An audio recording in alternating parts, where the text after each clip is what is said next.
Hello students, आज का जो टॉपिक बहुत ही ज़्यादा इम्पॉर्टेंट है, बहुत ही ज़्यादा इम्पॉर्टेंट। ठीक है, ये जो आएगा जो क्वेश्चन ये 2 मार्क्स में 3 मार्क्स में आता है। ठीक है, इसको ध्यान से समझेंगे।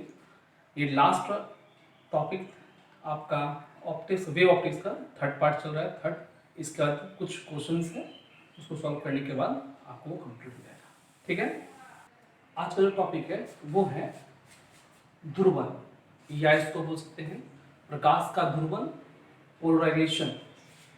आप जानते हैं क्या, सिंपली जो लाइट जो ट्रैवल किसी सोर्स से निकलता है वो चारों दिशाओं में कंपन के साथ, वाइब्रेशन के साथ, सभी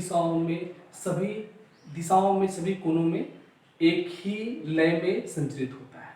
ठीक है, एक ये प्रोसेस होता है। ध्रुवन क्या एक तरह का तरीका है, प्रक्रिया है, जिसके द्वारा हम क्या करें, जो कंपन किए हुए, जो कंपन कर रहा है जो माध्यम में, उसको किसी भी तरह करके एक दिशा की और मोड़ने की प्रक्रिया को ही हम लोग ध्रुवन कहते हैं। ठीक है, और ध्रुवित प्रकाश कहने का अर्थ हो गया या अनपोलराइज्ड लाइट किसको बोलते हैं? अनपोलराइज्ड लाइट, जो सिंपल जो लाइट किसी भी सोर्स से निकलता है, अनपोलराइज्ड लाइट। अनपोलराइज्ड इसलिए बोला जाता है क्योंकि उसका जो चारों साइड जो कण निकलते हैं वो अपने ही में ही वाइब्रेटिंग करते हैं, अपने मीडियम में वाइब्रेटिंग करते हैं, वाइब्रेटिंग के साथ एक जगह से दूसरी जगह जाते हैं। तो पोलराइजेशन क्या चीज है, ध्रुवन क्या है? तो पोलराइजेशन या ध्रुवन जो है वो एक ऐसा प्रोसेस होता है जिसमें क्या करते हैं हम लोग, सिंपल लाइट या अध्रुवित प्रकाश को या अनपोलराइज्ड लाइट को किसी भी कृत्रिम तरीकों द्वारा, किसी भी तरीकों द्वारा, हम लोग जो तरीका यूज करते हैं उस तरीकों द्वारा उसके क्या करते हैं, किसी एक दिशा में, जो चारों दिशा जा रहे थे उसको एक दिशा में मोड़ने की प्रक्रिया को ही ध्रुवन कहते हैं। इसी को लैंग्वेज में लिख दिए, ध्यान से समझें इसको। ध्रुवन साधारण या औद्योगिक प्रकाश स्रोत से असंख्य परमाणु सभी दिशाओं में निकलते हैं। ठीक है, संपूर्ण दिशाओं में संचरण के लिए स्वतंत्र रहते हैं। वो क्या करते हैं, सभी दिशाओं में संचित हो सकते हैं किसी भी स्रोत से।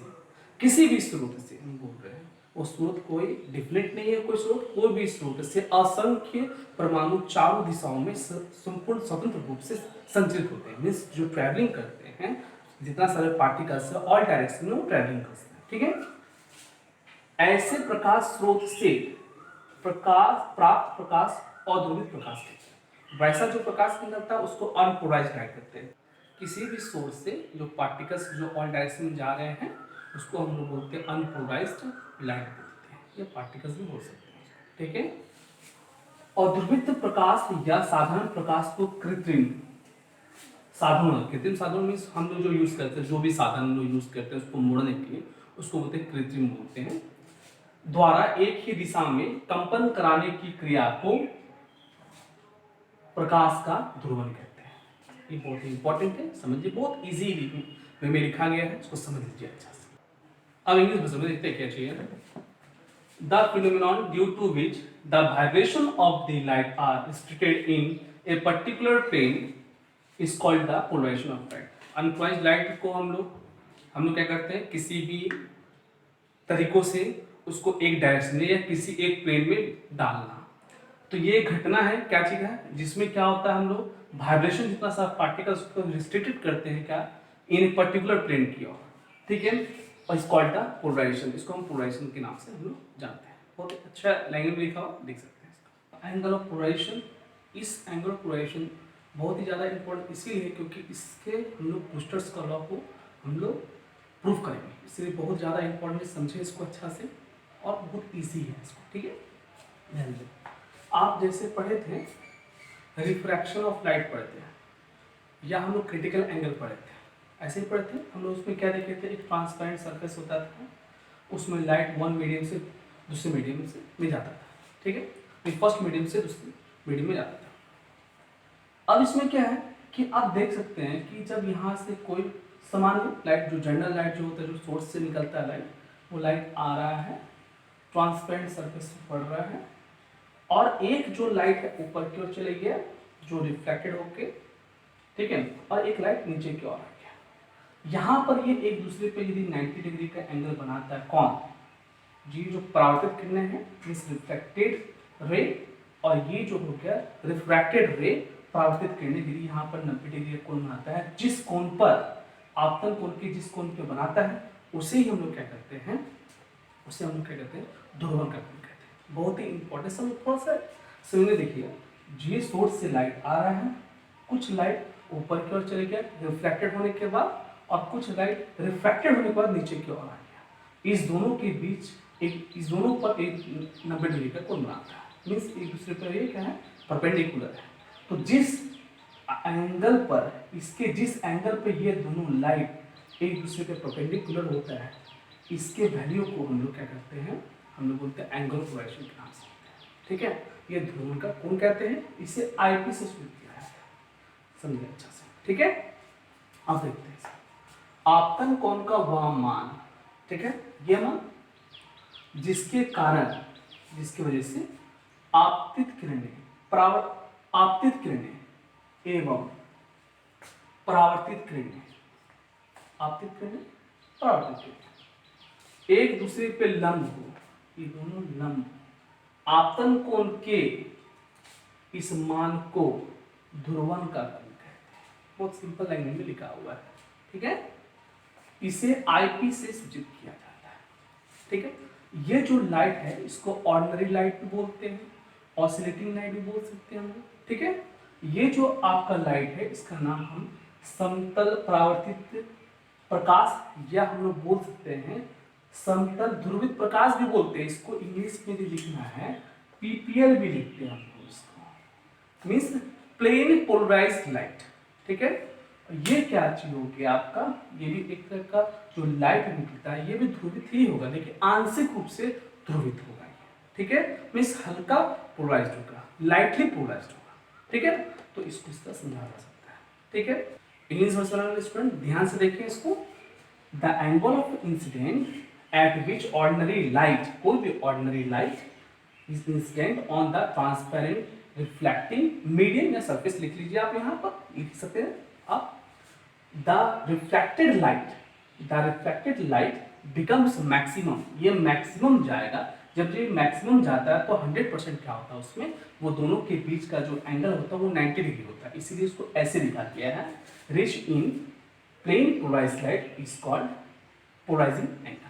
ध्यान रहे, इस बात को कंफ्यूज नहीं होइएगा कि हिंदी वर्जन में कैसे लिखा है, इंग्लिश वर्जन में कैसे लिखा हुआ, ऐसे कंफ्यूज नहीं होना है, ध्यान से इसको लिख लीजिए इसको, ठीक है। यहाँ पर जो लिखा हुआ मैक्सिमम का अर्थ यही होता है कि जब ये दोनों आपस में 90 डिग्री का एंगल बनाता है तभी मैक्सिमम होता है, ठीक है। ध्यान से समझिए इसको। और it is denoted by IP, इसको कैसे डिनोट करते हैं हम लोग, आईपी से डिनोट करते हैं, ठीक है। अच्छा से देखिए फिगर में, ये हो गया ऑर्डिनरी लाइट, यहाँ से लाइट जो आ रहा है, ये जो लाइट आपको रिफ्लेक्टिंग होगा इसको बोलते हैं हम लोग प्लेन पोलराइज्ड लाइट के नाम से जानते हैं। और ये जो नीचे की ओर आया वो उसको बोलते हैं आपका रिफ्रैक्टेड रे बोलते हैं, ठीक है। इसको परावर्तित किरणें बोलते हैं। इस दोनों के बीच में जो एक दूसरे पर ये क्या है, एक दूसरे परपेंडिकुलर, जिस एंगल पे ये दोनों परपेंडिकुलर होता है उस एंगल को ही हम लोग क्या कहते हैं, हम लोग बोल सकते हैं एंगल ऑफ पोलराइजेशन, ध्रुवन का कोण कहते हैं। ये बहुत ही इंपॉर्टेंट है, इसी के ऊपर हम लोग अभी ब्रूस्टर्स का लॉ को हम लोग प्रूव करेंगे, ओके। अब देखते हैं ब्रूस्टर का नियम क्या होता है। ब्रूस्टर के नियम के अनुसार, इस नियम के अनुसार किसी माध्यम का अपवर्तनांक जो होगा, जिसको हम लोग म्यू या एन से रिप्रेजेंट करते हैं, संख्यात्मक रूप से इसके ध्रुवन कोण आईपी के टेंजेंट मींस टेन का समानुपाती होता है। सिंपल सी बात, जो भी हम लोग को ऑब्टेनिंग होगा, जो हम लोग का म्यू या एन मिलेगा, वो संख्यात्मक रूप से क्या होगा, ध्रुवन कोण आईपी के टेंजेंट मींस टेन का समानुपाती होता है, ठीक है। अब इंग्लिश में लेते हैं इसको। According to this law, when light is incident at the polarising angle at the interface of the refracting medium, refractive index of the medium is equal to the tangent of polarising. ये यहाँ से important है, यहाँ से आप लिख सकते हैं refracting index of the medium is equal to the tangent of the polarising angle, ठीक है। बहुत ही ज़्यादा इंपॉर्टेंट और बहुत सिंपल लैंग्वेज में लिखा हुआ। आप देख सकते हैं यहाँ पर जो हम लोग को मिलेगा आईपी जो मिलेगा वो म्यू के बराबर होना चाहिए। दैट इज हम लोग लिख सकते हैं, हम लोग म्यू लिख सकते हैं इसको, म्यू इक्वल्स टू 10 आईपी लिखा जा सकता है इसको, इसको आप ऐसे लिखिए, म्यू इक्वल्स टू 10i, या इसको ऐसा लिख सकते हैं, ठीक है। इसका ये प्रूव करना है इसको, ठीक है। अब इसको हम प्रूव कर देते हैं इसको, अब देखते हैं इसमें इसका प्रूफ क्या है। अकॉर्डिंग टू स्नेल लॉ के नियम से क्या जान रहे थे लोग, म्यू इक्वल्स टू क्या होता है sine i by sine r, ठीक है। अब यहाँ पर देखिए इस जगह पर हम लिख सकते हैं I plus R, angle I plus angle R equals to कितना होता है 90 डिग्री होता है, ठीक है। तो आर इक्वल्स टू क्या होगा 90 माइनस आई। अब इसी वैल्यूशन को हम इसे पुट करते हैं, I mu equals to sine I upon sine, अब आर का मान कितना निकला 90, 90 degree minus I, 90 degree minus I, इसको क्या लिख सकते हैं हम लोग, लिख सकते हैं cos आई, साइन बाय cos क्या होता है tan, तो tan आई हो गया। इस आई को हम क्या से रिप्रेजेंट कर रहे हैं आई पी से, इसी को हम होते हैं बूस्टर से, ठीक है। बहुत सिंपल है, कम मार्क्स में आता है, 2 या 3 मार्क्स में आएगा, इंपॉर्टेंट है क्वेश्चन, ध्यान से पढ़ें इसको। स्टूडेंट्स अब जो नेक्स्ट जो टॉपिक है वो देखिए क्या है, पोलराइड्स बोलते हैं इसको। पोलराइड क्या चीज है, और ध्रुवित प्रकाश बनाने की एक व्यापारिक युक्ति है, ठीक है। ये एक व्यापारिक युक्ति होता है, इसमें एक विशेष प्रकार का फिल्म होती है, फिल्म एक तरह का लेयर जो होगा, जो कांच के 2 प्लेटों के बीच, ये परतों के बीच, ठीक है, के बीच रखी जाती है, या प्लेट व साइड्स के बीच में रखी जाती है। यह फिल्म विशेष प्रकार के कार्बनिक पदार्थ का क्रिस्टल होता है, ठीक है। अब इसमें देखना है इसका यूजेस क्या होता है। चश्मा में आज हम लोग देखते हैं, चश्मा जो पहनते हैं रिलैक्सेशन के लिए, या आंख को इफेक्ट नहीं पड़ जाता, जो लाइट बाहर से आ रहा है वो अंदर जो जा रहा है लाइट, वो हल्का कम मात्रा में है, जो हमारा आंख सहन कर सके और हम हमारे आंख को खराब होने से बचा सके। हवाई जहाज की खिड़कियों में इसका उपयोग किया जाता है, जो ग्लासेस होता है एरोप्लेन में, उसका जो विंडो ग्लासेस होता है उसमें इसका यूज किया जाता है। ध्रुवीय फोटो में या 3D फोटो इसको बोल रहे हैं हम लोग, 3D फोटो में इसका यूज होता है। सूक्ष्मदर्शी एवं दूरदर्शी में, सूक्ष्मदर्शी जान ही रहे, दूरदर्शी भी जान रहे हैं, दोनों में इसका उपयोग करता है, ठीक है। बहुत इंपॉर्टेंट टॉपिक है, यूजेज आता है, कभी कभी यूजेज आता है, 2 मार्क्स में आता है यूजेज, ज़्यादा बड़ा नहीं आता है, ठीक है। अच्छा समझ लीजिए इसको। पोलराइड क्या था, पोलराइड एक तरह का क्या चीज है, एक व्यापारिक युक्ति है, जिसमें क्या अध्रुवित प्रकाश को ध्रुवित प्रकाश में बदला जाता है, ठीक है। इसमें एक विशेष प्रकार का फिल्म होता है, जो एक लेयर होता है, जो क्या कहता है कांच के 2 प्लेटों के बीच में रखी जाती है, और ये फिल्म विशेष प्रकार के कार्बनिक तरह का एक क्रिस्टल होता है, ठीक है। इससे क्या सिंपल हमारा क्या है यूज क्या होता है, इसका यूज होता है चश्मा में यूज किया जाता है, देख ही सकते हैं चश्मा में रिलैक्सेशन के लिए पहनते हैं लोग, आंख के रिलैक्सेशन के लिए। हवाई जहाज की खिड़कियों में, ठीक है, लाइट बाहर का जो प्रकाश अंदर की ओर जो आए वो कम मात्रा में आए।